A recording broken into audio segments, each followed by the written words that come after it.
నమస్తే, నేను Kavitha. Welcome to I dream news and నిజాలు. అమెరికా అధ్యక్షుడు డొనాల్డ్ ట్రంప్కి సుప్రీంకోర్టులో గట్టి ఎదురు దెబ్బ తగిలింది. ప్రపంచ దేశాల మీద ఇష్టారీతిన విధిస్తున్నటువంటి భారీ టారిఫ్ల మీద సుప్రీంకోర్టు తీవ్రంగా వ్యాఖ్యానించింది. రాజ్యాంగానికి విరుద్ధంగా కాంగ్రెస్ అనుమతి లేకుండా టారిఫ్లు ఎలా విధిస్తారు అంటూ సుప్రీంకోర్టు మండిపడింది. ఆ తర్వాత టారిఫ్లను రద్దు చేస్తున్నట్టుగా అనౌన్స్ చేసింది. 6-3 మెజారిటీతో ఇది వీగిపోయింది. బట్ నెక్స్ట్ ట్రంప్ ఏం చేయబోతున్నాడు? నిజంగా టారిఫ్ల రూపంలో వచ్చినటువంటి డబ్బుని దేశాలకి ఇచ్చేస్తారా? మనతో పాటుగా ఉన్నారు సీనియర్ జర్నలిస్ట్ సురేష్ కొచ్చాతిల్ గారు. సార్ నమస్తే. సో ముందు నుంచి ఎక్స్పెక్ట్ చేస్తున్నారు అది ప్రాపర్గా జరగట్లేదు, కాంగ్రెస్ అనుమతి లేదు అని. బట్ అన్ని దేశాల మీద అంత భారీగా విధిస్తూ పోయారు. సుప్రీంకోర్టు నో చెప్పింది, దాన్ని కంప్లీట్గా రద్దు చేస్తున్నట్టుగా అనౌన్స్ చేసింది. నిజంగా ఏం జరిగింది? ఎందుకని ట్రంప్ తను అనుకున్నది చేసుకుంటూ వెళ్ళాడు? 1971లో యుఎస్ కాంగ్రెస్ ఒక కొత్త చట్టం తీసుకొచ్చారు. వాళ్ళ కాన్స్టిట్యూషన్ ఉంటే కాన్స్టిట్యూషన్ మీద అమెండ్మెంట్స్ చేస్తారు. దాంట్లో ఏం చెప్పారంటే international emergency economic powers act, IEEPA, ఈ చట్టం పేరేది. దాని కింద వాళ్ళు ప్రెసిడెంట్కి కొన్ని పవర్స్ డెలిగేట్ చేశారు. ఇప్పుడు రష్యా యుక్రెయిన్ కాన్ఫ్లిక్ట్ ఉంది. యుఎస్ కాంగ్రెస్ సెషన్లో లేదు, ఒక 3 నెలల తర్వాత సెషన్ ఉంటుంది మనలాగానే. అప్పుడు ప్రెసిడెంట్ డిసిషన్ తీసుకోలేకపోతారు ఏమైనా చేయాలంటే. ప్రెసిడెంట్కి ఒక ఆథరైజేషన్ ఇచ్చారు, మీరు ఇది చేయొచ్చు. అదేంటి? You can investigate, you can regulate, avoid, prohibit, even sanctions కూడా పెట్టచ్చు, రష్యా మీద పెట్టినట్లు, ఇరాన్ మీద పెట్టినట్టు. బట్ మీరు టారిఫ్ ఇంపోజ్ చేయలేరు, మీరు ట్యాక్స్ పెట్టలేరు. ట్యాక్స్ ఎవరి మీద ఉంటుంది? ఎప్పుడు అమెరికన్ ప్రజల మీద ట్యాక్స్ ఉంటుంది. ఇప్పుడు మన మీద పెట్టిన టారిఫ్లు 50% అని చెప్పారు చూడండి, దాంట్లో 99% ట్యాక్స్ కట్టింది అమెరికన్ ప్రజలు. మనం కట్టలేదు, మనం పంపించాం ఇక్కడి నుంచి అంతే. $5 ఉన్న టీషర్టు $10 అక్కడ అమ్ముకున్నప్పుడు టారిఫ్తో సహా కట్టింది అమెరికన్ ప్రజలు. మనకు $5 ఉండిపోయింది ఇక్కడే. డిమాండ్ తగ్గిందేమో కానీ అంతే, compare to Bangladesh something like that. So ఈ చట్టాన్ని ప్రెసిడెంట్ ట్రంప్ మిస్యూజ్ చేసుకున్నారు, అది జరిగింది. సో యుఎస్లో ఈ జ్యుడిషియల్ సిస్టమ్, కవిత గారు, ఒక పొలిటికల్ బేసిస్లో నడుస్తుంది. మనలాగా జడ్జిలను అపాయింట్ చేసుకోరు. అక్కడ ఏ ప్రెసిడెంట్ వస్తారో, సుప్రీంకోర్టులో ఒక వేకెన్సీ ఉంటే ఆ ప్రెసిడెంట్ నామినేట్ చేస్తారు ఆ వేకెన్సీకి ఆయన మనిషిని. వాళ్ళు ఫెడరల్ జడ్జ్గా పనిచేసి ఉంటారు. ఆ ఫెడరల్ జడ్జిని తీసుకొని ఈ will appoint him as a judge of the supreme court. ఇంకోటి ఏంటంటే యుఎస్ సుప్రీంకోర్టులో రిటైర్మెంట్ ఏజ్ లేదు. మీరు అయితే చనిపోయేదాకా ఉండొచ్చు, ఆర్ మీకు హెల్త్ బాగాలేకుంటే యూ కెన్ రిజైన్. ఇది పొలిటికల్ అపాయింట్మెంట్స్ ఉన్నప్పుడు ఏం చేస్తారంటే, ఇప్పుడు ఎవరు వీళ్ళని అపాయింట్ చేశారో వాళ్ళ కేసులు వస్తే వాళ్ళ వైపు తీర్పిస్తారు. అంత పార్షియాలిటీ ఉంది, ఆలోచించండి. మన దగ్గర ఒక్క జడ్జిమెంట్ అని అట్లా వెళ్ళింది అనుకోండి, మోదీ గారు కావాలని చెప్పి రామ్ జన్మభూమి జడ్జిమెంట్ ఇచ్చారని చెప్పి ఇంత పెద్ద గొడవ చేశారు. అప్పుడు జస్టిస్ బోబ్డే కానీ జస్టిస్ చంద్రచూడ్ వీళ్ళందరూ ఉన్నారు, అది ఇది అని చెప్పేసి. బట్ పాయింట్ అది కాదు. పాయింట్ ఇక్కడ ఏం జరిగిందంటే, ప్రెసిడెంట్స్కి ఉన్న అధికారాన్ని ఆయన మిస్యూజ్ చేసుకున్నారు. మీకు టారిఫ్ పెట్టడానికి మీకు పవర్ లేనప్పుడు మీరు టారిఫ్ ఎట్లా పెడతారు? అది ఫస్ట్ క్వశ్చన్. రెండవది, ఈ ఎమర్జెన్సీ స్టాట్యూట్ మీద ఉన్నప్పుడు దాన్ని ఎమర్జెన్సీగానే వాడుకోవాలి. మీరు ప్రతి దేశం మీద ఎమర్జెన్సీ పెట్టేశారు. భారతదేశంతో మాకు ఎమర్జెన్సీ ప్రాబ్లం ఉంది, మాకు బంగ్లాదేశ్తో ప్రాబ్లం ఉంది, వియట్నాంతో ప్రాబ్లం ఉంది, అక్కడ యూరోప్తో ప్రాబ్లం ఉంది, అందరి మీద ప్రాబ్లం, మెక్సికో, కెనడా ఎట్లా వస్తుందండి problem? How can that problem come? So ఈ జడ్జ్మెంట్లో చాలా క్లియర్గా జడ్జెస్ ఏం చెప్పారంటే, ఆయనకు లేని అధికారం తీసుకొని ఆయన టారిఫ్లు పెట్టాడు. So he cannot impose tariff. కానీ ఇంకా కొన్ని చట్టాలు ఉన్నాయి, దాని కింద టారిఫ్లు పెట్టచ్చు, but they are for limited period. For example, section 122 of 1974 trade act ఉంది, దాని మీద ఇప్పుడు 10% పెట్టారు ఆయన. ఆ 10% టారిఫ్ 154 రోజుల లోపల యుఎస్ కాంగ్రెస్ అప్రూవ్ చేయాలి. చేయకపోతే అది కూడా పోతుంది. ఇప్పుడు టెక్నికల్ చూడండి, భారతదేశం మీద ముందు 50 పెట్టారు, తర్వాత ఇప్పుడు కూడా 50 ఉంది. బై ద వే 18 కాలేదు ఇప్పుడు దాకా. చాలామంది సెలబ్రేట్ చేసుకున్నారు, 18% రెడ్యూస్ అయిపోయింది. కాలేదు, ఇట్ ఈస్ స్టిల్ అట్ 50%. కానీ రష్యన్ ఆయిల్ తీసుకొచ్చిన దాన్ని తగ్గించినప్పుడు 25% పోయింది. 25% ఇప్పుడు కూడా మన మీద టారిఫ్ ఉంది, ఇంకా 18 కాలేదు. మనం ఏ రోజు సంతకం పెడతామో టారిఫ్ ట్రేడ్ డీల్ మీద ఆ రోజు 18గా తగ్గిపోతుంది. కానీ సంతకాలు కూడా అయిపోయాయి అన్నారు కదా. కాదు, ఫ్రేమ్వర్క్ అగ్రిమెంట్ మీద సైన్ చేశారు. ఫ్రేమ్వర్క్ అగ్రిమెంట్ అంటే మనం ఈ 125 పాయింట్ల మీద డిస్కస్ చేయబోతున్నాం. మళ్ళీ ఆ పాయింట్ ఉంటుంది, ఒక్కొక్క పాయింట్ ఒక 30 పేజీలు ఉంటుంది, ఎలాబరేట్గా ఉంటుంది. దానికోసం ఒక టీం మన దగ్గర నుంచి మండే రోజు వెళ్తున్నారు.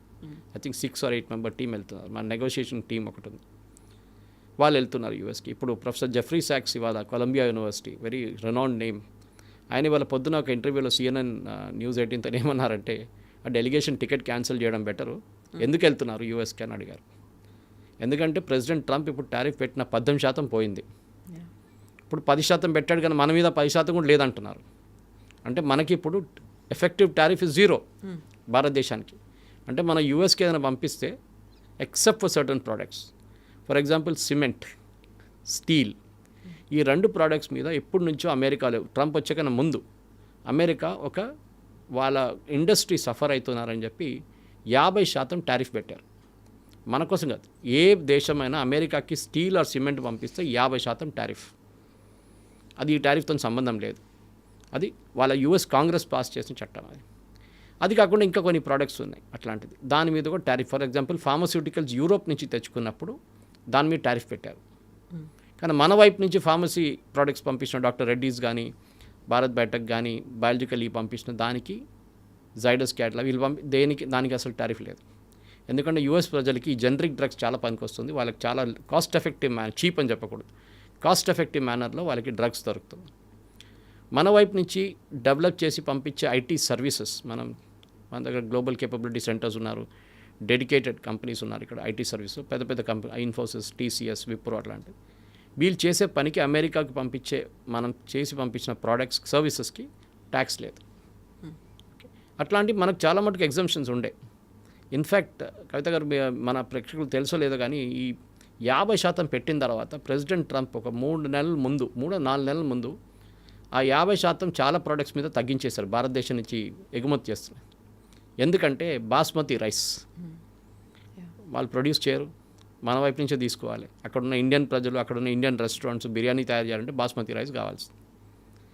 నెక్స్ట్ మన స్పైసెస్, మిర్చి powder, haldi, cinnamon, cardamom, cloves, ఇదన్నీ అన్నిటికీ తగ్గించేసి 0కి తీసుకొచ్చారు. సో తగ్గించారు, కానీ బయట చెప్పలేదు ఎక్కువ, ఎందుకంటే దీస్ ప్రోడక్ట్స్ అమెరికాలో లేదు. ప్రెసిడెంట్ ట్రంప్ టారిఫ్ ఎందుకు ఇంపోజ్ చేశారు, మనం ఫస్ట్ అది అర్థం చేసుకోవాలి. ఆయన ఎలక్షన్ క్యాంపెయిన్లో కన్సిస్టెంట్గా ఏం చెప్పారంటే we are going to make America great again, MAGA. ఎట్లా అమెరికాని గ్రేట్ చేస్తారు, అమెరికాలో మ్యానుఫ్యాక్చరింగ్ తీసుకురాబోతున్నాం, హైటెక్ ఇండస్ట్రీస్ని మనం పాపులరైజ్ చేస్తాం, మన అమెరికాలో లక్షల మందికి ఉద్యోగాలు వస్తాయని చెప్పారు. ఇవాళ లేటెస్ట్ ఫిగర్స్ వచ్చింది అమెరికన్ ఎకానమీది, it is down, inflation is high, employment is down, జరగట్లేదు. అమెరికాకి మ్యానుఫ్యాక్చరింగ్ రాదు, కొన్ని సెక్టర్స్లో ఉంటుంది. ఎస్, టెక్నాలజీ సెక్టర్లో దే విల్ బి అహెడ్ డెఫినెట్గా, వాళ్ళకి ఆ గేమ్ ముందు నుంచి ఉంది. దానికోసం మైక్రోసాఫ్ట్ డెవలప్ అయింది యూఎస్లో, ఓకే, మిగతా కంపెనీ చాలా మెటా డెవలప్ అయింది యూఎస్లో. చాలా మటుకు అమెరికన్ కంపెనీస్ టెక్నాలజీలో చాలా ముందు నుంచే, ఇందుకు వాళ్ళ కాంపిటీషన్ లేదు ఎక్కువ. యూరోప్లో కొంచెం కాంపిటీషన్ అనుకోండి, మిగతా రష్యా, చైనా అంతా కాంపీట్ చేయలేరు దీని మీద. చైనా మ్యానుఫ్యాక్చరింగ్ మీద కాంపీట్ చేయవచ్చు. ఫార్మస్యూటికల్స్ కూడా చాలా పెద్ద బిజినెస్ ఉందంట చైనాకి. సో ఈ దాంట్లో కార్లు తయారు చేయడం తీసుకుందాం ఎగ్జాంపుల్ కవిత గారు. అమెరికా కార్ మ్యానుఫ్యాక్చరింగ్లో ఎప్పుడు ఇంకా పైకి రారు. వాళ్ళ దగ్గర తయారు చేసే ఒక కార్కి ఫర్ ఎగ్జాంపుల్ తీసుకుందాం, నేను కరెక్ట్ రేట్ చెప్పట్లేదు కానీ $20,000 అనుకోండి, $30,000 ఒక కార్ తయారు చేయడం కాస్ట్. అదే కాస్ట్ మెక్సికోలో $15,000 చేస్తారు అదే కార్. మళ్ళీ ఎవరు కస్టమర్లు, మీరు ఈవెన్ 50% డ్యూటీ పెట్టినా కానీ అప్పుడు కూడా యూఎస్ కన్స్యూమర్స్ అదే మెక్సికన్ కార్ కొనుక్కుంటారు. అదే బ్రాండ్, అది ఫోర్డ్ ఉండొచ్చు, ఇంకేదైనా క్రైస్లర్ ఉండొచ్చు, ఏదైనా బ్రాండ్ ఉండొచ్చు. ఇది ప్రాబ్లం అమెరికా. నేను ఎప్పుడు చెప్పుకుంటూ వస్తాను, ఒక డైలాగ్ ఉంటుంది మీకు గుర్తుంటుంది, plumber cost more than the tap అని. మీ ఇంట్లో కొన్న ట్యాప్ $10 కొన్న ట్యాప్ ఫిట్ చేయడానికి వస్తున్న మనిషి $20 ఛార్జ్ చేస్తే మళ్ళీ బిఆర్ ఎకానమీ ఈజ్ అవుట్ ఆ రోజు. మన దగ్గర కూడా ఆ స్టేటస్ వస్తుంది ఇప్పుడు కొంచెం, కానీ అంత దారుణం కాదు మన పరిస్థితి. మన దగ్గర ఎవరైనా ప్లంబర్ వస్తే మన ఇంట్లో 10 పనులు చేయించుకుంటాం అంత, అది కాకుండా కూడా. సో ఈ ప్రాబ్లంలో అమెరికాలో మ్యానుఫ్యాక్చరింగ్ ఎప్పుడు రాదు.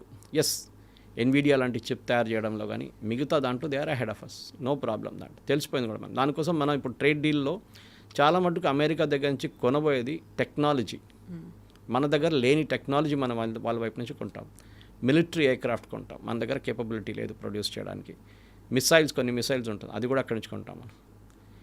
అమెరికా ప్రాబ్లం ఏంటంటే వాళ్ళకున్న ట్రేడ్ డెఫిసిట్ 37 నుంచి ఇప్పుడు 39 అయిందంటున్నారు. $1 ట్రిలియన్ డెట్ అంటే అప్పు. ఇప్పుడు మన కేసీఆర్ని రేవంత్ రెడ్డి గారు తిట్టును పోతాడు, అప్పు తీసుకొని కేఎల్ఎస్ అది కట్టాడు, మేడిగడ్డ కట్టాడు, కాళేశ్వరం కట్టాడు. ఇదే అమెరికా క్రెడిట్ కార్డ్ మీద బతుకుతుంది. ఒక యాంగిల్లో చెప్పాలంటే మీకు డబ్బులు లేవు, క్రెడిట్ కార్డు వాడుతున్నారు, లిమిట్ లేకుండా వాడుతున్నారు. సో ఒక లిమిట్ లేని క్రెడిట్ కార్డు ఏదో ఒక రోజు మీ మీద వచ్చి పడుతుంది. మన దగ్గర ఏం చేస్తారు, పర్సనల్ లోన్ తీసుకుంటారు, అది కడతారు, లేకుంటే ఇంకో క్రెడిట్ కార్డు పెట్టి అక్కడి నుంచి తీసి దీనికి వేస్తారు, దీని పేమెంట్ దానికి చేస్తారు. ఎక్కువ రోజులు నడవు, ఏదో ఒక రోజు ఆ చైన్ బ్రేక్ అవుతుంది. ఇది అమెరికా ప్రాబ్లం. వాళ్ళ దగ్గర వచ్చే ఆదాయం కన్నా ఎక్కువ ఖర్చు వాళ్ళు చేస్తున్నారు. They are living beyond their limits అంటారు ఇంగ్లీష్లో. ఇది ప్రాబ్లం. సో ఈ ట్రేడ్ డెఫిసిట్ని తగ్గించడానికి, ఈ అప్పు తగ్గించడానికి ట్రంప్ తీసుకొచ్చిన ఒక ట్రిక్ ఇది. ఆయన ఇప్పుడు దాకా కొన్ని ఫిగర్స్ అయితే 100 బిలియన్ అని చెప్తున్నారు, కొంత 200 బిలియన్ అని చెప్తున్నారు, కొంత 300 బిలియన్ కలెక్ట్ చేశారని చెప్తున్నారు ఈ టారిఫ్లో. కానీ ఎవరు కట్టారు టారిఫ్? అది అన్నిటికంటే ఇంపార్టెంట్ ప్రశ్న ఈ జడ్జిమెంట్లో కూడా వచ్చింది. అమెరికన్ ప్రజలు కట్టారు, మనం కట్టలేదు. మనం ఇక్కడి నుంచి పంపించిన టీషర్ట్ ఎగ్జాంపుల్ మీకు ఇచ్చాను. టీషర్ట్ మీద $5 ఉన్న టీషర్ట్ మీద 50% వేస్తే ఇట్ విల్ బి 7.5 టోటల్. దాని మీద ఒక $2 మార్జిన్ అన్నీ పెట్టు $10 అమ్మితే మిగతా కట్టింది 2.5 ఎక్స్ట్రా కట్టింది డాలర్స్ కట్టింది అమెరికన్ ఇంపోర్టర్. ఆ ఇంపోర్టర్ అక్కడ ఉన్న కన్జ్యూమర్ దగ్గర నుంచి కలెక్ట్ చేసుకున్నారు. మనకి ఏ నష్టం రాదు. సో అమెరికన్ కన్జ్యూమర్ మీద ట్యాక్స్ వేశారు అమెరికన్ గవర్నమెంట్. ఆలోచించండి, మన మీద ట్యాక్స్ వేస్తా అని చెప్పి వేసింది అమెరికన్ కన్జ్యూమర్ మీద. దానికోసం అక్కడ చాలామందికి కోపం వచ్చింది. ఎందుకంటే వాళ్ళు సూపర్ మార్కెట్కి వెళ్ళినప్పుడు సడన్లీ నిన్నదాకా దొరికే $5 ప్రోడక్ట్ ఇవాళ $10 ఎట్లా అయిపోయింది. సో దే గాట్ యాంగ్రీ అన్నమాట. దానికోసం ట్రంప్ అప్రూవల్ రేట్స్ చాలా దారుణంగా పడిపోయింది. ఇప్పుడు ఇంకా ముందుకెళ్తే మిడ్ టర్మ్ పోల్స్ రాబోతుంది నవంబర్లో. దాంట్లో ట్రంప్ వాళ్ళ పార్టీ ఓడిపోతే రిపబ్లికన్స్, ట్రంపే చెప్పారు నన్ను ఇంపీచ్ చేస్తారు, నన్ను ప్రెసిడెంట్ పోస్ట్ నుంచి తీసేస్తారు. జరగవచ్చు బహుశా, it be tough but it can happen. ఇట్లాంటి పరిస్థితుల్లో ట్రంప్ ఇప్పుడు చేసిన దానికి ఏమైనా సొల్యూషన్ ఉందా అని అడిగితే ఎస్. ఇప్పుడు ఆయన 10% పెట్టారు చూడండి, మనం చెప్పే 154 రోజుల్లో తీసి. అది కాకుండా ఇంకా కొన్ని చిన్న చిన్న చట్టాలు ఉన్నాయి. ఫర్ ఎగ్జాంపుల్ ఎవరైనా ఒక 301 అని చెప్పి ఒక సెక్షన్ ఉంది వాళ్ళ దాంట్లో, ఇన్వెస్టిగేట్ చేయొచ్చు ఏదైనా unfair trade practices. China is a classic example. Unfair అంటే చైనా ఏం చేస్తారు, ఉచితమైన ల్యాండ్ ఇస్తారు, సబ్సిడీ ఇస్తారు, ప్రతి కార్ మీద $10,000 సబ్సిడీ ఇస్తున్నారు, $10,000. సో న్యాచురలీ కార్ రేట్ తగ్గిపోతుంది. That is unfair. యూఎస్ మనం కూడా మన మీద కూడా డంపింగ్ చేస్తుంటారు ఇక్కడ తీసుకొచ్చి. ఇక్కడ మీకు చాలా మటుకు BYD కార్లు కనిపిస్తాయి భారతదేశంలో ఇప్పుడు చైనా నుంచి. అది కాకుండా సోలార్ ప్యానెల్స్ విపరీతంగా ఇక్కడ తీసుకొచ్చి పడేస్తుండే. దాంతో మన లోకల్ సోలార్ ఇండస్ట్రీ మొత్తం ధ్వంసమైంది. ఇప్పుడు రికవర్ చేసుకున్నారు కొంచెం, మనం డ్యూటీ పెట్టాం. సిమెంట్, స్టీల్ వాళ్ళు కూడా ఇదే పని చేస్తుండే యూఎస్ చేసినట్లనే. మనం కూడా దాని మీద యాంటీ డంపింగ్ డ్యూటీ పెట్టాం. సో మనం కూడా మన ఇండస్ట్రీని ప్రొటెక్ట్ చేయాల్సి వస్తుంది. మన స్టీల్ ఇండస్ట్రీ కానీ, మన సిమెంట్ ఇండస్ట్రీ కానీ. ఇప్పుడు మన యూఎస్ నుంచి పాలు మనం ఈ ట్రేడ్ డీల్ కింద తీసుకురాము, మేము వీ విల్ నాట్ యాక్సెప్ట్ అని. ఎందుకన్నా అంటే ఒకటి అక్కడ వాళ్ళు బీఫ్ ఇస్తారు కౌస్కి, అది మనం అంగీకరించాం. రెండవది మన ఇండస్ట్రీ, డైరీ ఇండస్ట్రీ ఇక్కడ మనం చూసుకోవాలి. సో ట్రంప్కి ఇప్పుడు అన్నిటికంటే పెద్ద ప్రాబ్లం కవితగా రాబోతుంది ఏంటంటే ఈ టారిఫ్తోని ఆయనకున్న చాలా పెద్ద ఒక బెనిఫిట్ వెళ్ళిపోయింది. ఆయన దాని ఒక బ్లాక్మెయిల్ వెపన్గా వాడుకున్నారు. మేము నీ మీద 100% పెడతాను, 50% పెడతాను, 60% పెడతాను అని చెప్పి చూసాం. చైనాతో 250 దాకా వెళ్ళింది. ఇప్పుడు చైనాని 38 ఉన్న చైనా మీద ఇప్పుడు 10% అయిపోయింది. మీరు ఏం చేస్తారు ఇప్పుడు? ట్రంప్కి రావాల్సిన అన్నిటికంటే పెద్ద ప్రాబ్లం ఇప్పుడు ఇది డెఫినెట్గా ఇది వస్తుందని అందరికి తెలుసు, తెలియకుండా కాదు ఇది. కానీ ఆయన రియాక్షన్ చూడండి కవిత గారు. ఆయన సుప్రీంకోర్టు జడ్జెస్ని విపరీతంగా తిట్టారు నిన్న. డిస్లాయల్ టు ద కంట్రీ, జోకర్స్, ఏదేదో చెప్పారు. ఎగ్జాక్ట్లీ. ఇప్పుడు మాగా అనేది కావచ్చు, మేక్ అమెరికా అనేది, అమెరికా ఫస్ట్ అనేది కూడా ఇవన్నీ జాతీయ దానికి చూపించారు, నేషనలిజం అనేది చూపించారు. వీళ్ళంతా యాంటీ నేషనలిస్ట్గా మారిపోయారు అనేదే కదా. మిగతా కంట్రీస్ ట్యూన్లో డ్యాన్స్ చేస్తున్నారు. భారతదేశం బయట దేశాలన్నీ ఇది చూసి అక్కడ వాళ్ళు పండుగ చేసుకుంటారు. ఇప్పుడు మన సంగతి ఆలోచించండి. మీరు ఏం చేశారు? ఫస్ట్ ఆఫ్ ఆల్ మీరు, America is a big market, no doubt, పెద్ద market, the biggest market in the world. వాళ్ళ economy is number 1 in the world. అందరూ వాళ్ళ వైపున ఎక్స్పోర్ట్స్ పంపిస్తారు. వాళ్ళ ప్రజలకు కూడా అదే ప్రోడక్ట్స్ కావాలి. ప్రాబ్లం ఎక్కడ వచ్చిందంటే యూ హ్యావ్ బికమ్ అన్కాంపిటేటివ్. అది మెయిన్ ప్రాబ్లం అమెరికా. మనం ఇండియాలో సాఫ్ట్వేర్ ఉద్యోగాలు ఎందుకు క్రియేట్ చేసాం? అమెరికాలో $10, I'm just again taking example, not exact amount, $10 ప్రతి అవర్ ఇచ్చే ఉద్యోగాన్ని అదే వర్క్ హైదరాబాద్లో, బెంగళూరులో $2 చేస్తారు. Again example I'm taking. So అందరూ ఇక్కడ షిఫ్ట్ చేసుకుంటున్నారు. ఎందుకు అక్కడ చేయాలి? ముందు నియర్ షోర్, ఆఫ్ షోర్ అన్నీ ఉండే, ఆన్ సైట్. ఇప్పుడు అదంతా పోయింది. ఇప్పుడు ఆన్ సైట్, ఇప్పుడు H1B ప్రాబ్లం వచ్చిన తర్వాత ఆన్ సైట్ కూడా చాలా తగ్గిపోయింది. మైక్రోసాఫ్ట్ వాళ్ళ పక్కన, క్యాంపస్ పక్కన ఉన్న ఒక పెద్ద SEZలో 2,50,000 స్క్వేర్ ఫీట్ తీసుకున్నారు. 2 ఫ్లోర్లు 3 ఫ్లోర్లు. ఎందుకు? They don't want expand in the US. ఇక్కడ అక్కడ పాలసీ కరెక్ట్గా లేదు. ఒకరోజు పిల్లి తెల్లదంటాడు, నెక్స్ట్ డే నల్లదంటాడు ట్రంప్. అది ప్రాబ్లం వాళ్ళకి. రిమోట్గా అయినా వర్క్ చేయొచ్చు అని. ఎక్కడి నుంచి అని? The world is a village అంటారు. ఇప్పుడు కోవిడ్ తర్వాత చాలా నేర్చుకున్నాం మనం. ఇప్పుడు మొన్న నేను బయో ఏషియాలో కూర్చున్నప్పుడు ఇదే ప్రశ్న కొంతమంది ఇంటర్నేషనల్ స్పీకర్స్ దగ్గర అడిగాను. Some of them are leading names. వాళ్ళేమంటారు? ఫార్మస్యూటికల్ రీసెర్చ్ ఇప్పుడు ఎక్కడ కూర్చొని చేసుకోవచ్చు. యూఎస్లో చేయాలని లేదు, యూరోప్లో చేయాలని లేదు, ఎక్కడైనా చేయొచ్చు. మీద టాలెంట్ పూల్ ఉన్నారనుకోండి, ఫస్ట్ క్లాస్ సైంటిస్ట్ ఉన్నారనుకోండి, ఫస్ట్ క్లాస్ ఏం చెప్తారు, మ్యాథమెటిక్స్ ఉన్నారు, mathematician, you can get the work done anyway. అది కొత్త ఇది. ఇప్పుడు ఏ వచ్చిన తర్వాత ఇంకా అది కూడా మారిపోయింది అనుకోండి. కానీ ద మెయిన్ పాయింట్ ఇది, ప్రెసిడెంట్ ట్రంప్ ఏం చేశారు, ఈ టారిఫ్లు తీసుకొచ్చింది ఎందుకంటే ఆయన ప్రతి దేశం మీద ఒక బ్లాక్మెయిల్ వెపన్ లాగా వాడుకున్నారు. ప్రొఫెసర్ జెఫ్రీ సాక్స్ కూడా అదే అంటున్నారు ఇవాళ పొద్దున, దట్ ఈ ప్రెసిడెంట్ ట్రంప్ లేని పవర్స్ తీసుకొని ఆయన ఈ టారిఫ్ పెట్టారు. ఇప్పుడు కవిత గారు ద ప్రాబ్లం అది కాదు. ఇప్పుడు ఈ టారిఫ్ కలెక్ట్ చేశారనుకోండి, నువ్వు 100 బిలియన్ అంటున్నారు, 200 బిలియన్ అంటున్నారు, ఇది రిటర్న్ ఎట్లా చేస్తారు? ఇప్పుడు ఈ కేసు ఫైల్ చేసింది చాలా మట్టుకు చిన్న చిన్న షాప్ ఓనర్స్, మ్యానుఫ్యాక్చరింగ్ కంపెనీస్, పెద్దది కాదు. వాళ్ళేమంటారు, మా మీద ఇల్లీగల్గా ఈ టారిఫ్ పెట్టారు, మేము కట్టాం డ్యూటీ, మాకు దాని రీఫండ్ కావాలి. ఇప్పుడు రీఫండ్ ఇవ్వాలంటే ఇట్స్ వెరీ ఈజీ యాక్చువల్లీ, ఎందుకంటే దాంట్లో ఎలక్ట్రానిక్ పేమెంట్స్ ఇదంతా. సో మీరు రివర్స్ చేయాల్సి వస్తుంది అంతే. ఆయన $100,000 కట్టారంటే ఈ రివర్స్ $100,000 అంతే. కానీ దాని తర్వాత ఈ మ్యానుఫ్యాక్చరింగ్ కంపెనీ కన్జ్యూమర్ దగ్గర వెళ్తారా? సూపర్ మార్కెట్ ఎవడు కొన్నా వాళ్ళకి తెలియదు. It's very difficult to trace. At least manufacturing companies వస్తే వాళ్ళకి ఒక క్వశ్చన్ లాగా ఉంటుంది. అది ఈ రీఫండ్ మీద ఇప్పుడు పెద్ద డిబేట్ నడుస్తుంది. జడ్జ్మెంట్ అయిపోయింది, 6-3 మెజారిటీ జడ్జ్మెంట్ అయిపోయింది. కానీ ఈ రీఫండ్ మీద ఇప్పుడు డిబేట్ నడుస్తుంది. ఏం చేయాలి, రీఫండ్ ఎట్లా ఇస్తారు? రీఫండ్ ఇచ్చినారనుకోండి కవిత గారు, ద ఎంటైర్ యూఎస్ ఎకానమీ మళ్ళీ దెబ్బతింటుంది. కానీ ఈ 100 బిలియన్ ఖర్చు పెట్టేశారు ప్రెసిడెంట్ ట్రంప్. ఇది మన దగ్గర లాగానే. నేను సుప్రీంకోర్టు మొన్న అన్నారు చూడండి, electricity, you cannot cell electricity below production cost. మీరు ఫ్రీగా ఎట్లా ఇస్తారు? సెంట్రల్ గవర్నమెంట్ చట్టాలు ఉన్నాయి దానికి, that you have to charge for the production cost. ₹2 ఉండొచ్చు, ₹3 ఉండొచ్చు. ప్రెసిడెంట్ ట్రంప్ ఈ డబ్బులు అంతా ఖర్చు పెట్టేశారు మొత్తం. ఆయన ఇనీషియల్ స్టేజ్లో మీకు గుర్తుంటుంది, ఈ టారిఫ్లు తీసుకొచ్చినప్పుడు అక్కడ ఉన్న ప్రజలు కంప్లైంట్ చేశారు, మాకు మా మీద చాలా పెద్ద ఇంపాక్ట్ ఉంటుంది, ఏమైనా చేయండి అంటే, మీకు అందరికీ నేను $20,000 చెక్ ఇవ్వబోతున్నాను, $2,000-20,000 చెక్ ఇచ్చేస్తాను అందరికీ, ప్రతి అమెరికన్ సిటిజన్కి, మీరు ఖర్చు పెట్టుకోండి, పండుగ చేసుకోండి అని. ఏది వాళ్ళ దగ్గర నుంచి తీసుకున్న ట్యాక్స్ వాళ్ళకే రిటర్న్ ఇస్తారంట. ఇది మేము మీకోసం పెద్ద ఫేవర్ చేస్తున్నాను చూపించడానికి. ఐ థింక్ ఈ యొక్క దెబ్బతో president Trump second term almost finish అయిపోయినట్లే. ఆయన ఇక్కడి నుంచి ఇంకేం చేయలేరు ఎక్కువ. అమెరికన్ ఎకానమీ పికప్ అవుతుందో లేదు. అమెరికాని make America great again manufacturing తీసుకొస్తాను జరగట్లేదు. అమెరికన్ ఇన్నోవేషన్ పడిపోయింది. కొత్త కొత్త యంగ్స్టర్స్, టాలెంట్ ఉన్న యంగ్స్టర్స్ ఇప్పుడు యూరోప్కి వెళ్తున్నారు. మనం ఒప్పందం చేసుకున్నాం నిన్న, లీగల్ అది ఓపెన్ కూడా చేసుకున్నాం మనం ఢిల్లీలో.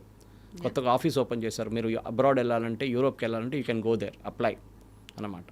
And mother of all trade deal అది కూడా అయిపోయింది. అండ్ నిన్న మన ఏఐకి వచ్చిన సమ్మిట్లో మనం ఏమన్నాం, initially it will be most probably by January 2027 ఇది ఒప్పందం. ఇప్పుడు నిన్న వచ్చిన వాళ్ళు అంటున్నారు, కాదు, we want to do it this July. ఎంత డిలే చేయాలి మనం, మాకు ఇంత పెద్ద ఇండియన్ మార్కెట్ ఉంది ఇక్కడ, we want access the Indian market, let us sign it by July అంటున్నారు. వాళ్ళ వైపు నుంచి మన మీద ప్రెషర్, మనకు కాదు, వాళ్ళు they have to first clear it. వాళ్ళ ఎండ్ నుంచి వాళ్ళ యూరోపియన్ పార్లమెంట్ ఆ చట్టాన్ని అప్రూవ్ చేయాల్సి వస్తుంది, వాళ్ళు లీగలీ క్లియర్ చేయాల్సి వస్తుంది. ఇప్పుడు మనకు ఒక ఆల్టర్నేట్ మార్కెట్ ఉంది. మనం ఇప్పుడు GCC కంట్రీస్తో మాట్లాడుతున్నాం, ఫ్రేమ్వర్క్ అగ్రిమెంట్ సైన్ చేసాం, ఆఫ్రికన్ యూనియన్తో మాట్లాడబోతాం, ఆస్ట్రేలియాతో ఉంది, we have sign with UAE, European union. ప్రతి దేశాంతో మనం ఆ గ్రూప్ ఆఫ్ నేషన్స్తో మనం ఒక ట్రేడ్ డీల్ చేసుకుంటాం. అమెరికా మీద డిపెండ్ కాలేము ఇంకా ముందుకెళ్తూ. ఈ ట్రంప్ ఎన్ని రోజులు ఉంటారో, లేకుంటే ఈ టర్మ్లను ఇంపీచ్ అయిపోతారో, లేకుంటే వెదర్ వచ్చే ప్రెసిడెంట్ ఇట్లనే ఉంటాడో, దీనికన్నా ఇంకా దారుణం అయిపోతా తెలియదు మనకి సంగతి. We should be careful. మన ఎప్పుడు చెప్తాను నేను English, don't put all your eggs in one basket అంటారు. గుడ్లు సపరేట్గా పెట్టుకోండి. అది ప్రాబ్లం. సో మనం ప్రతి దేశం దగ్గర వెళ్ళి మనం డీల్స్ చేసుకుంటున్నాం. ప్రెసిడెంట్ ట్రంప్కి ఇప్పుడు ఈ అమెరికన్ సుప్రీంకోర్టు వైపు నుంచి వచ్చిన ఈ జడ్జ్మెంట్తోని ఆయన almost right hand cut off అయిన ఇప్పుడు ఆయన ఏం చేయలేరు. ఇంకా టర్మ్ నడిపించుకుంటే పోతారు. అంత ఈ బ్లఫ్ అండ్ బ్లస్టర్ అంటే ఇన్న కూడా చూడండి, ఇంత పెద్ద జడ్జ్మెంట్ వచ్చిన తర్వాత కూడా ఆయన బాడీ లాంగ్వేజ్ చూడండి. ఇన్ఫ్యాక్ట్ ఈ జడ్జ్మెంట్ వచ్చిన తర్వాత గంట సేపు తర్వాతనే తెలిసిందంట అమెరికన్ ప్రెసిడెంట్కి. ఆలోచించండి, ఆయన వైట్ హౌస్ సోర్సెస్ అంటున్నారు. ఎందుకంటే వాళ్ళ స్టాఫ్ భయపడ్డారంట ప్రెసిడెంట్కి వెళ్ళి చెప్పడానికి. ఆయన ఒక మీటింగ్తో ఉన్నారు, గవర్నర్స్ వాళ్ళ అమెరికన్ కొన్ని గవర్నర్స్తోని మీటింగ్లో ఉన్నారు వైట్ హౌస్లో. అక్కడ వెళ్ళి చెప్పడానికి ప్రెసిడెంట్ ట్రంప్ ఏడ్స్ భయపడ్డారు. ఎవరు వెళ్ళి చెప్తారు? ఎందుకంటే ఆయన మూడు ఎంత ఉంటుందో తెలుసు మనకి. లాస్ట్లో ఎవరో కొంచెం ధైర్యం పెట్టుకొని చిన్న కాగితం రాసి ఆయనకి ఇస్తే ఆయన ఫేస్ మొత్తం మారిపోయిందంట. ఇమ్మీడియట్ ఆ మీటింగ్ క్లోజ్ చేసేసి I'm going to handle an emergency అని చెప్పి వెళ్ళిపోయారంట. దాని తర్వాత 2 hours తర్వాత మన ఒక ప్రెస్ బ్రీఫింగ్ చూసాం మనం. నేను 10% పెట్టబోతున్నాను, నేను ఇంకా టారిఫ్లు పెడతాను, చూస్తాను వెళ్ళండి, నేను అది చేస్తాను ఇది చేస్తాను. చేయలేరు. Limited time, limited impact. ఆ పాత సిస్టమ్ 50, 60, 70, 100, 200 నడవదు. ఒక లేమ్ డక్ ప్రెసిడెంట్గా మారిపోతాడు ప్రెసిడెంట్ ట్రంప్. ఆయనకు చేయాల్సింది ఒక్కటే ఉంది ఇప్పుడు. మీరు భారతదేశంతోనే $500 బిలియన్ ట్రేడ్ చేయబోతున్నాం, భారతదేశం కొంటారన్నారు చూడండి. దాన్ని మీరు నంబర్లు తగ్గించాల్సి వస్తుంది. బట్ దాని మీద కూడా ఏం ఇంపాక్ట్ ఉండదు అనేటువంటి అనౌన్స్మెంట్ కూడా వచ్చింది కదా. యాజ్ ఇట్ ఈస్గా అది అలాగే ఉంటుంది, కొనసాగుతుంది. అంతే, ఏం లేదు. ఒక ఒప్పందం పెట్టినప్పుడు it is like a memorandum of understanding. Intent to buy, will by అని కాదు. కొనడానికి ఆలోచిస్తున్నాను. నేను కొత్త కారు, నేను ఒక మర్సిడీస్ బెంజ్ కొనడానికి ఆలోచిస్తున్నాను. నా దగ్గర డబ్బులు లేవు, కొంటానో లేదు కదా. నేను లాస్ట్లో టాటా కార్ తీసుకుంటాను, లేకుండా మారుతి తీసుకుంటాను. కానీ నేను నా కళలో ఒక మర్సిడీస్ బెంజ్ కొనాలని నాకు ఉంది. Intent to buy, will buy is a different thing. So Bharatadesam intents to buy అంతే. దాంట్లో మనం ఒక 200 ఎయిర్క్రాఫ్ట్ తీసుకుంటే అయిపోతుంది ఫిగర్. ఆల్రెడీ ఇండిగో కొంటున్నారు, ఎయిర్ ఇండియా కొంటున్నారు, బోయింగ్ ఎయిర్క్రాఫ్ట్. దాంతోనే మన half the target will be met. మిగతాది మన మిలిటరీ పర్చేస్ అది ఇది ఉంటుంది. మీరు ఈ సోయాబీన్లు కొనుక్కొని, కార్న్ కొనుక్కొని, ఆమండ్స్, పిస్టాస్ కొనుక్కొని మీకు అది ఏం రాదు ఆ figure. That figure will come nowhere near 500 billion. So major part will be military aircraft and civilian aircraft, military missiles, military products, అదే ఉంటుంది. ఇప్పుడు ట్రంప్ కూడా చాలా క్లియర్గా తెలిసిపోయింది యూరోపియన్ యూనియన్ డీల్ చేయగానే దానికోసం ఇమ్మీడియట్ వాళ్ళు దిగొచ్చారు, చూశారు కదా.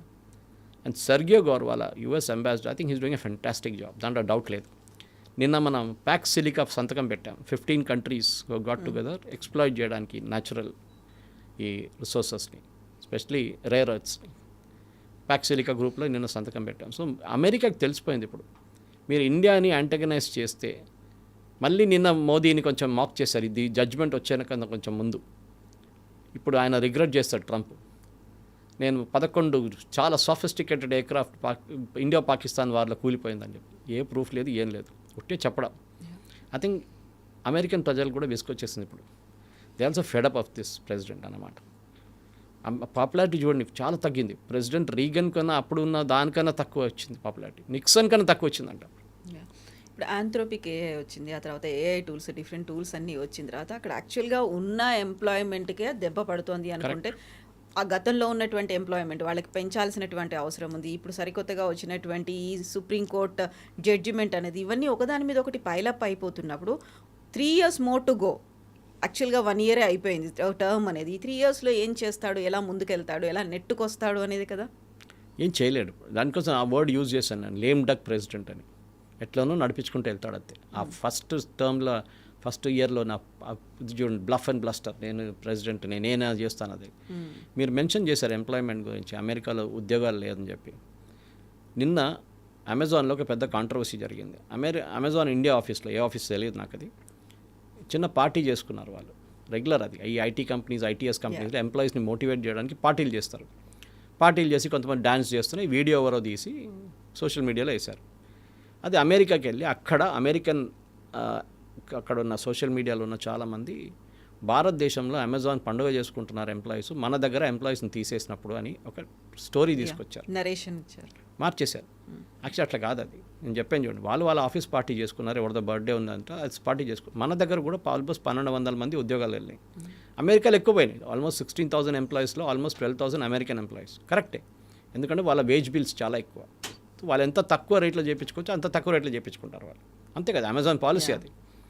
అండ్ భారతదేశంలో కూడా పని అన్ని లో ఎండ్ వర్క్ చేస్తారు, యూజ్లెస్ వర్క్ చేస్తారని చెప్పి కామెంట్లు కొట్టారు. సో చాలామంది అన్నారు, sorry, we go the best of engineers year, we go the best of professionals year, మీరు అట్లా మమ్మల్ని డౌన్ చేయకండి ఇట్లా అని చెప్పి.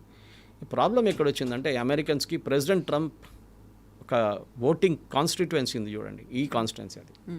వాళ్ళు ఇప్పుడు కూడా ఇంకొక లోకంలో ఉన్నారు. America is a great nation, America is that, America is this. Yes, no doubt, economy wise your number 1, technology wise your number 1, ఇదంతా ఉంది. కానీ మీ ఎడ్జ్ అంటే మీ ఏం చెప్తారు, యూఎస్పీ, యూనిక్ సెల్లింగ్ ప్రపోజిషన్ ప్రతి సంవత్సరం కిందకి పడిపోతుంది, మిగతా దేశాలు తీసుకెళ్ళిపోతాయి. మీరు మా అబ్బాయిలకి అమ్మాయిలకి H1B వీసా ఇవ్వకపోతే వాళ్ళు యూరోప్కి వెళ్తారు, యూరోపియన్ కంపెనీస్ కోసం పనిచేస్తారు, యూరోపియన్ కంపెనీస్ కోసం ఇన్నోవేషన్ చేస్తారు, అక్కడ కొత్త కొత్త ప్రోడక్ట్స్ని వాళ్ళు కనబడతారు, దాంతో వాళ్ళు వాల్యుబుల్ అయిపోతారు.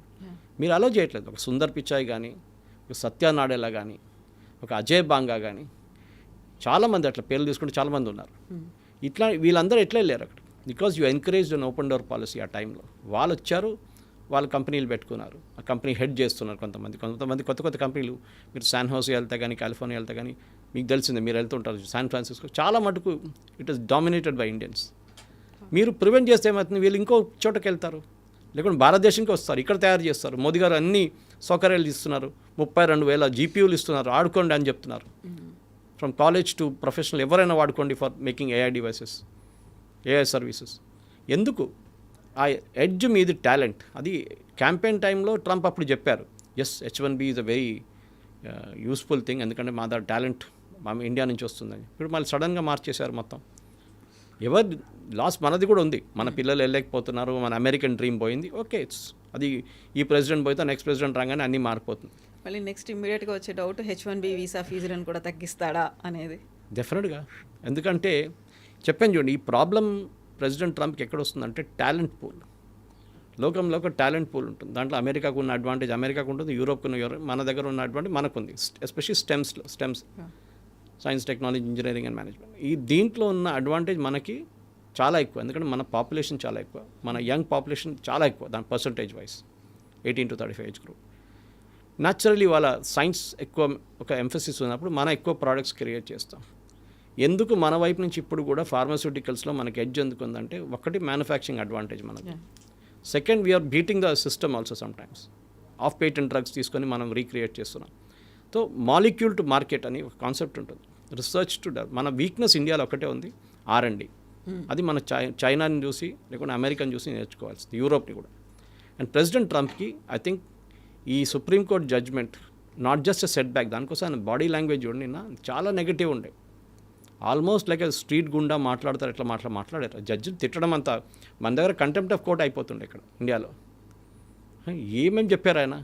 ఒక ప్రెసిడెంట్గా ఉన్నప్పుడు మీరు మెచ్యూర్గా రియాక్ట్ కావాలి ఏ సిచ్యువేషన్ అయినా. ఎందుకంటే మీ దగ్గర ఇప్పుడు ఇరాన్ని అటాక్ చేయాలన్నా వద్దా, ఇరాన్ మీద బాంబులు వేయాలన్నా వద్దా, వెనిజువేలాన్ ఆయిల్ క్రైసిస్ ఏం చేస్తారు, సడన్గా ఆయిల్ ప్రైసెస్ పెరిగిపోయింది, స్ట్రెయిట్ ఆఫ్ హార్మూజ్ బంద్ చేసి వందలాది ప్రాబ్లమ్స్ ఉంటుంది. దాని నడిమిట్లో ఈయన ఈ టారిఫ్లు తీసుకొచ్చి పెట్టి మొత్తం సిచ్యువేషన్ని మెసప్ చేసేసారు.